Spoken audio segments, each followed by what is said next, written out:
तो welcome welcome to my this channel. आप सबका मेरे इस वीडियो में स्वागत है। और दोस्तों, मैं आपसे इस वीडियो में बात करने वाला हूँ आईबीएस यानी इरिटेबल बाउल सिंड्रोम। इसको हम कैसे घर पर ही ठीक कर सकते हैं। और यह विषय बहुत ही महत्वपूर्ण है क्योंकि लगभग जनसंख्या का 10% हिस्सा इस रोग से ग्रसित है। हालांकि इसको रोग नहीं कहा जाना चाहिए। एक्चुअली ये एक कंपोजिट इफ़ेक्ट है। ये रोग भी है, यह एक विकार भी है, यह एक थॉट प्रोसेस भी है, यह कुछ गंदी आदतें भी है। लेकिन अ, आप इसको घर पर ही ठीक कर सकते हैं। तो इसीलिए मैं आपको कहना चाहता हूँ कि यह वीडियो अंत तक देखिए। और यह वीडियो देखने के बाद आपकी ज़िंदगी बदल जाने वाली है। तो दोस्तों, आइए देखते हैं इरिटेबल बाउल सिंड्रोम किसे कहते हैं। तो इरिटेबल बाउल सिंड्रोम, इसके नाम में ही लिखा है कि ये आदमी को इरिटेट करता है, गुस्सा दिलाता है। और बाउल यानी पाचन से संबंधित, और यह सिंड्रोम है मतलब गुस्सा दिलाने वाला पाचन संबंधित विकार। इसको रोग नहीं कहा, इसको विकार कहा है। रोग और विकारों में फ़र्क है। तो रोग और विकारों में क्या फ़र्क है? तो रोग जो होता है, जिसे डिसीज़ कहते हैं अंग्रेज़ी में, तो वह कीटाणु, विषाणु, जीवाणु के कारण होता है। और जो विकार होता है वह फंक्शनल होता है और उसके अनेक साइकोलॉजिकल रीज़न भी होते हैं। ये इसकी व्याख्या है। लेकिन अगर मुझे पूछे तो इरिटेबल बाउल सिंड्रोम यह एक रोग भी है और विकार भी है। कैसे, मैं आपको बताता हूँ कि इरिटेबल बाउल सिंड्रोम का सबसे महत्वपूर्ण कारण है 2 प्रकार के परजीवी, जिसे एच पायरोली कहते हैं, हेलिकोबैक्टर पायरोली। इसके कारण यह रोग होता है। और दूसरा है अमीबा, उसको अमीबियासिस कहते हैं। तो अमीबा का संक्रमण अगर आपके आंतों में होता है, बड़ी आंतों में और छोटी आंतों में, पहले ये छोटी आंतों में होता है, तो इन संक्रमणों के कारण इरिटेबल बाउल सिंड्रोम होता है। और चाहे आप कितनी भी गोलियां खाएं, कितने भी चूर्ण खाएं, चाहे सभी पैथी का इस्तेमाल करें, लेकिन यह ठीक होता नहीं। क्योंकि इसका जो निरसन है, इसका जो इलाज है, वह दवाइयों में नहीं। दवाइयाँ में भी आपको हेल्प कर सकते हैं सिम्टम्स कम करने के लिए, लेकिन यह आपका इलाज नहीं करेगी। इसका इलाज करने के लिए मैं आपको कुछ टिप्स बताने वाला हूँ, क्योंकि मैं भी इस जो इरिटेबल बाउल सिंड्रोम है, इससे बाहर आया हूँ।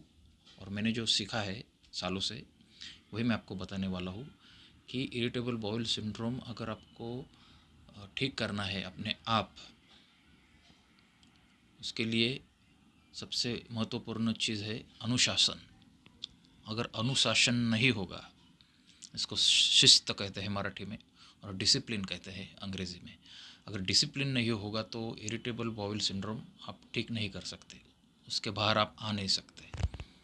अनुशासन अगर ना हो तो इरिटेबल बाउल सिंड्रोम छोड़िए, कोई भी विकार हो, कोई भी डिसीज़ हो, उससे आप बाहर आ नहीं सकते, चाहे वो गरीबी क्यों ना हो, क्योंकि गरीबी एक रोग है, एक विकार है। तो आपको इरिटेबल बाउल सिंड्रोम से अगर बाहर आना है, तो सबसे पहले आपको आपके जीवन में अनुशासन लाना होगा। आपको जल्दी सोना पड़ेगा, आपको जल्दी सोना पड़ेगा। अगर आप ज़्यादा जागते हैं, तो ज़्यादा जागने से आपकी जो जीवन शक्ति है, लाइफ फोर्स, वो वीक होती है। और यह वीक होने के कारण आपके जो सेक्रेशंस है, जो पाचक रस की जो निर्मित होती है और उनका जो कार्य होता है, वो अवरुद्ध होता है, वो खराब होता है। और आप सालों से जागते आए हैं, तो सालों से जागने के कारण आपके शरीर में वह विकार घर कर गया है। तो जल्दी सोना सीखिए। अगर जल्दी सोएंगे तो आप जल्दी उठेंगे भी। जल्दी सोना और जल्दी उठना। आप जल्दी सोएंगे तो इसमें इंक्लूडेड है कि आप जल्दी खाना भी खाएंगे। ऐसा कहा जाता था, पुराने सभी धर्मों में ऐसा है। और पुराने सभी आरोग्य के विषय में जितनी किताबें लिखी गई है, उसमें भी ऐसा है कि आपको अगर सूरज जब डूबता है तब जल्दी से जल्दी खाना खा लेना चाहिए। इसका कारण है क्योंकि सूरज का डूबना सिर्फ एक एस्ट्रोफिज़िकल फिनोमेनन नहीं है। सूरज जब डूबता है तो जहाँ पे डूबता है उस एरिया में जो अक्षांश रेखांश, सूरज डूबते डूबते जाता है ना, लेकिन जहाँ जहाँ डूबते डूबते जाता है तो वहाँ की जीवन शक्ति कम हो जाती है। और जो निसर्ग होता है पूरा फ्लोरा एंड फौना, उसको एक सिग्नल मिलता है नैसर्गिक कि अब सोना है। तो पंछी अपने अपने घर जाते हैं, जो फूल होते हैं वो मुरझा जाते हैं, वृक्ष सो जाते हैं, जो एनिमल्स है कुछ प्राणी वो सो जाते हैं।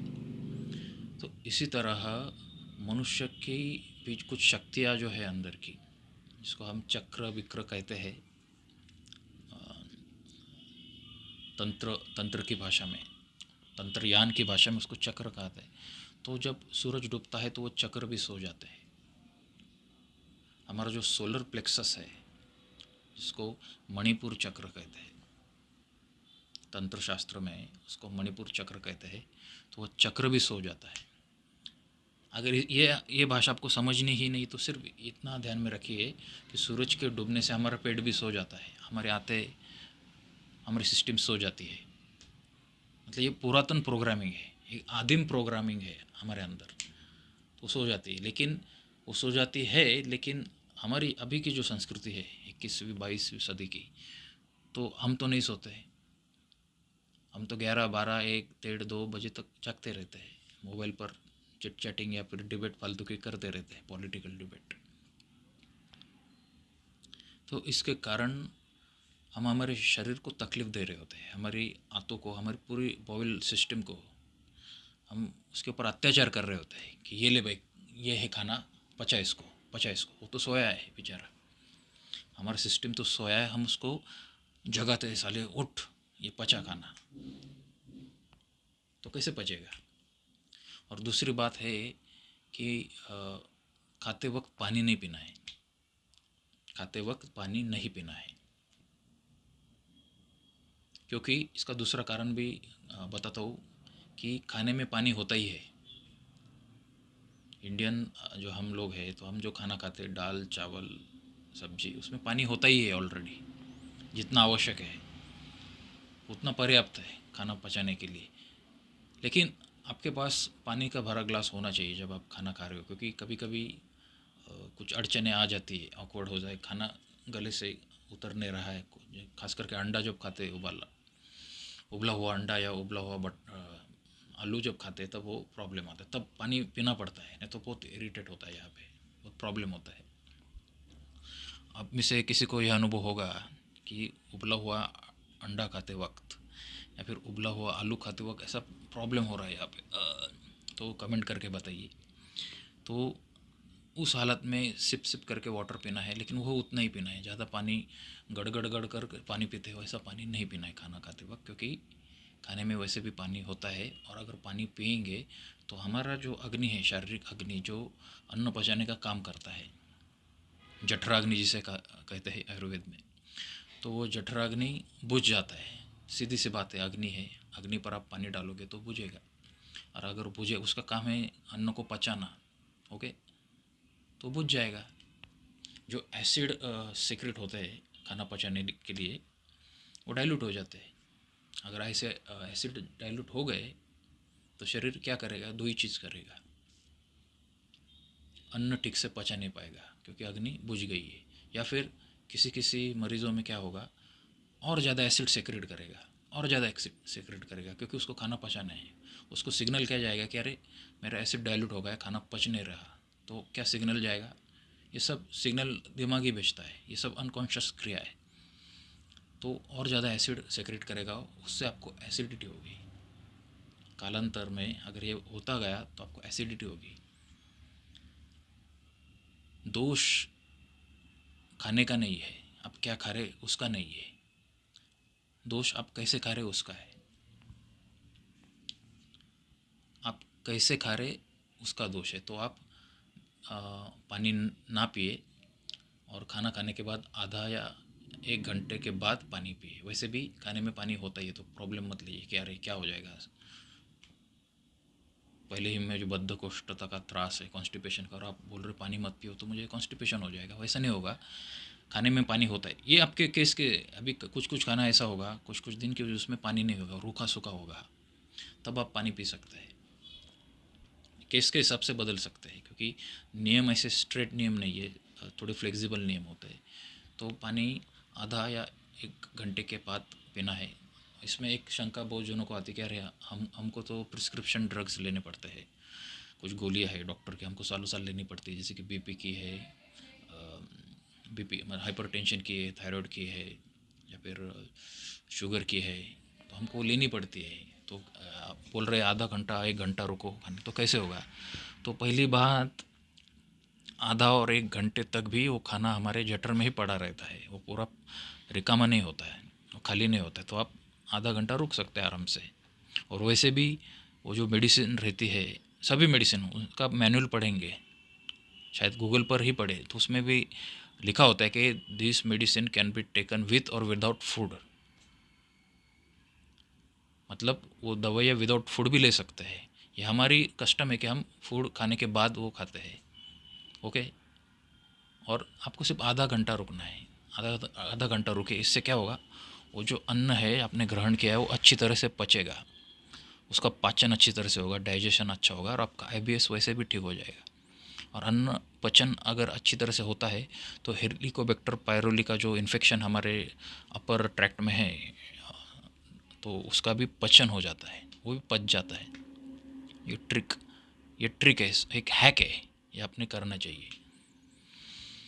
और तीसरी बात ऐसी है कि खाना अकेले में नहीं खाना है, कभी अकेले में नहीं खाना है। खाना सामूहिक तरीके से खाना है, राउंड टेबल हो तो राउंड टेबल में खाना है। इसके कुछ आध्यात्मिक पहलू भी है, मैं दूसरे वीडियो में बताऊंगा, क्योंकि वो बहुत बड़ा टॉपिक है। सिंपली बताओ, खाना अकेले में नहीं खाना है, खाना राउंड करके खाना है, 2-4 जन हो उनके साथ खाना खाना है।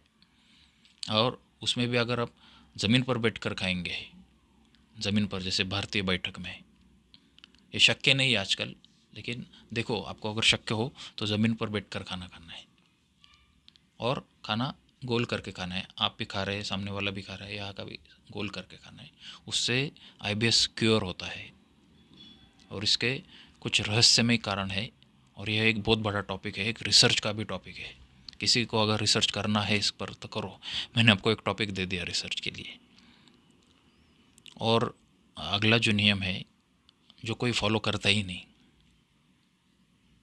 एक नियम बताता हूँ, एक ही नियम, और वो भी अगर आप उसका पालन करते रहेंगे तो आपको सब गुनाह माफ़, फिर आप कुछ भी करो, आपका आईबीएस क्योर होगा। लेकिन ये रूल है जो कोई फॉलो नहीं करता, मालूम सबको है, ये रूल मालूम सबको है, लेकिन फॉलो कोई नहीं करता। वह है, हर निवाला, हर निवाला 32 बार चबा चबा कर खाओ। हमारे 32 दांत होते हैं, 28 से लेके 32 दांत होते हैं,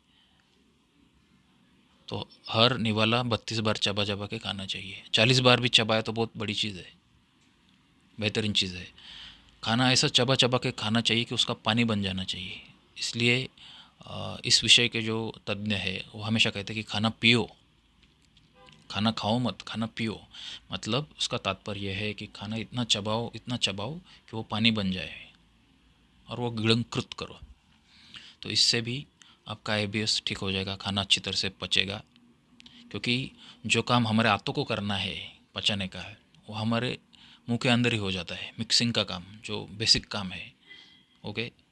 क्यों ना हम हमारे मुंह में ही करें वो, तो जो आंतों को जो कष्ट पड़ने वाले हैं आगे, वो बच जाएंगे, और उनका काम सिर्फ उसका शोषण करना है, अवशोषण करने के लिए उसका इस्तेमाल होगा, आपकी एनर्जी भी बचेगी।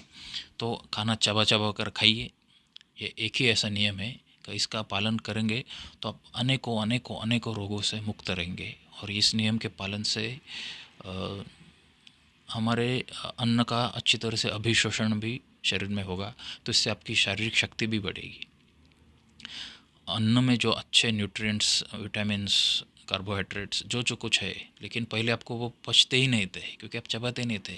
2 3 4 बार चबाया, 2 3 बार चबाया इनपुट, तो इससे क्या होता था, खाना पचता नहीं था। तो फिर आप सोना ही क्यों ना खाए, अच्छी से अच्छी महंगी से महंगी सप्लीमेंट क्यों ना खाए, लेकिन वो अगर वो आपको पचता नहीं है तो कुछ फ़ायदा नहीं। पचना चाहिए, और पचने के लिए चबाना चाहिए। तो खाना अच्छी तरह से चबाइए। हो गए। आईबीएस का एक कनेक्शन साइकोलॉजी से भी जोड़ते हैं लोग, और आईबीएस की ट्रीटमेंट लेने जब जाते हैं तो डॉक्टर यही बोलते कि पहली बात तो आईबीएस का रोगी अनेक सालों से त्रस्त होता है, उस रोग से अनेकों सालों से वह जूझ रहा होता है। तो उसका साइकोलॉजी, दिमाग का एक पार्ट जो होता है वो एक इरिटेट हुआ होता है, और सालों से वो इरिटेशन में ही होता है, उसे भी पता नहीं चलता है। तो इसके कारण भी पाचक रसों पर बहुत असर पड़ता है, और वो व्यक्ति वीक होते जाता है, उसकी इम्यूनिटी कम होती जाती है। तो इसलिए आईबीएस के मरीज़ों को ज़्यादातर डॉक्टर्स कुछ anti depressant, anti anxiety medication का भी सलाह देते हैं। कुछ गोलियाँ होती है, जैसे अभी मैं नाम बताऊँ या ना बताऊँ, कुछ एंटी डिप्रेसेंट होते हैं, जैसे कि सिटालोपैम, एसिटालोपैम, एमिट्रिप्टिलिन, ऐसी कुछ दवाइयाँ होती है, वो देते हैं, जिसके कारण उस व्यक्ति का स्ट्रेस कम होता है, टेंशन कम होता है, एंग्जाइटी कम होती है, डिप्रेशन कम होता है। और ये सब जब कम होता है तो हमारी पाचन शक्ति अच्छी तरह से काम करने लगती है। हमारे आंतों को जो एक स्ट्रेन होता है, स्ट्रेस होता है, वो कम हो जाता है, रिलीज़ हो जाता है। तो हमारे जो कुछ बहुत सारे जो सिम्टम्स है आईबीएस के, वो कम होते हैं। यह उनका लॉजिक है।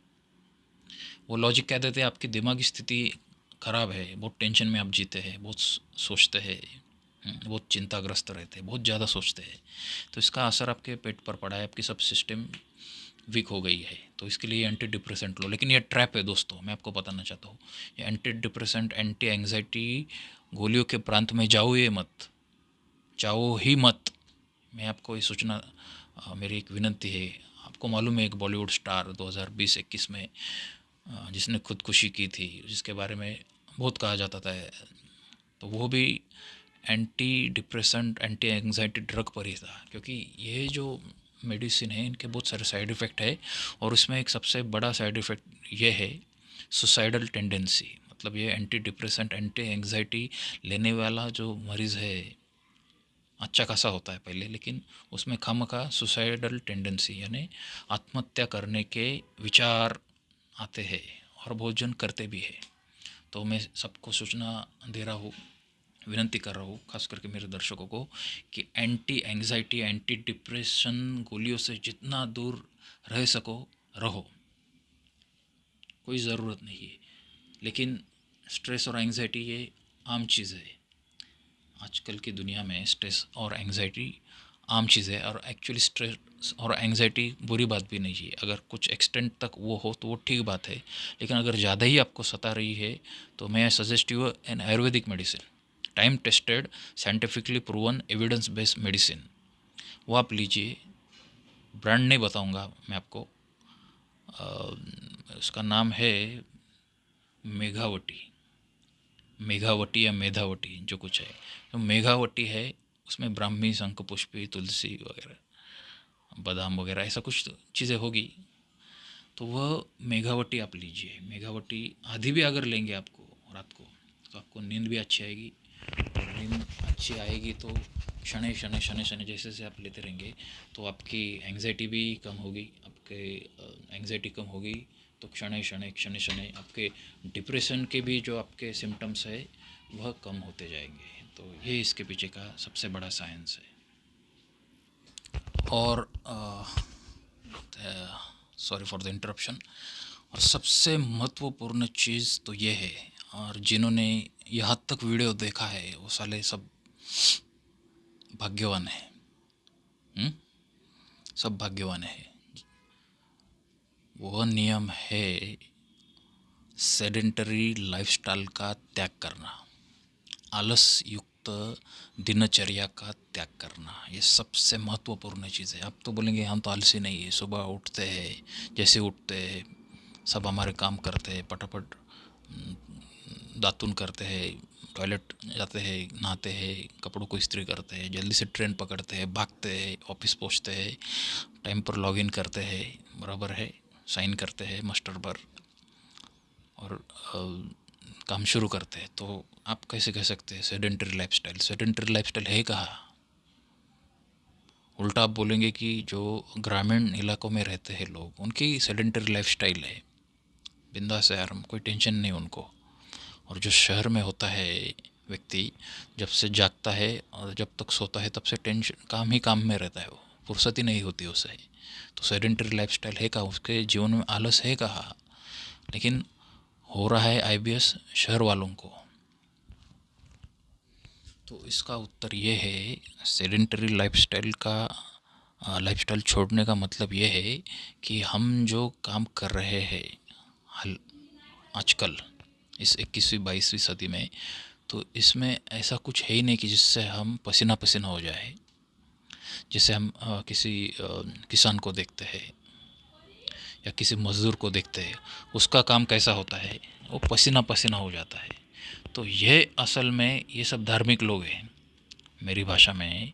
ये जो जो कामगार है, जो पसीना पसीना बहा रहा है, या फिर वो जो किसान है जो पसीना पसीना हो रहा है काम कर कर, ये सब धार्मिक है।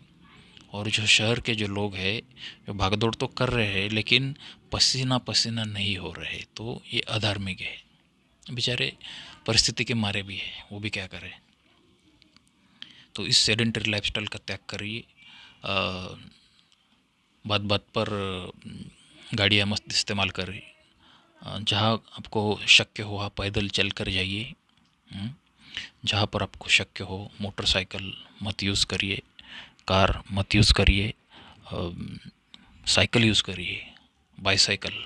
आपके पास पुरानी साइकिलें पड़ी होगी और उन सब पुरानी साइकिलों को अब इस पेट्रोल महंगाई के दौर में बहुत बड़ी कीमत आने वाली है।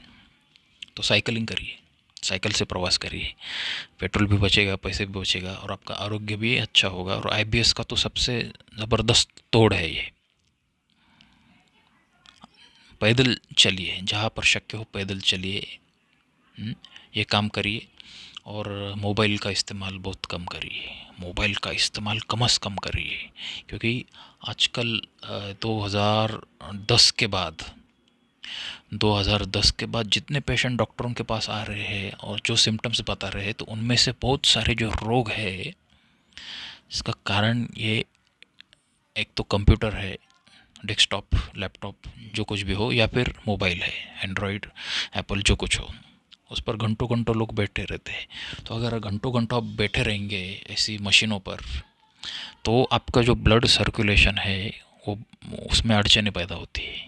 एक जगह बैठ बैठ कर अगर आप काम करते हैं, तो उसका आपके साइकोलॉजी पर भी बहुत बुरा असर पड़ता है। आप साइकोलॉजिकल तो एक्टिव होते ही होते हैं, लेकिन आपके शरीर को कुछ हलचल नहीं होती, तो आपका जो खून है वहाँ पे जम जाता है और शारीरिक हलचल कम होने के कारण ऑक्सीजन का इंटेक भी कम हो जाता है। और ऑक्सीजन का इंटेक कम हो जाता है, आपका सांस भी धीमे धीमे चलने लगती है।